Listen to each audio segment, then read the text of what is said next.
Hey, hello there, how you doing today? So excited to cover your way. I want to talk about something that's helped me very greatly for many years.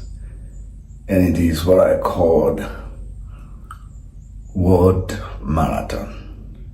You must have heard of prayer marathon, fasting marathon, but it's what I call word marathon.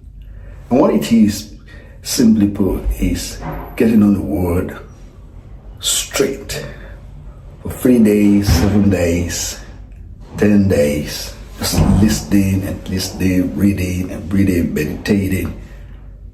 And before you know it, the flesh is brought under, the senses are sharpened, you're able to connect with divine, with divinity himself.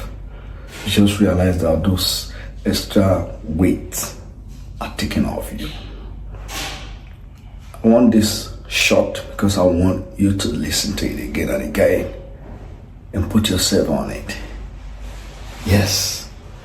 Remember, man shall not live by bread alone, but by every word that proceeds from the mouth of God. Matthew 4:4, Deuteronomy 8:3. Go forward. And I know that your life will never remain the same again.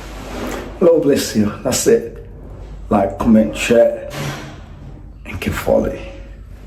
Shalom.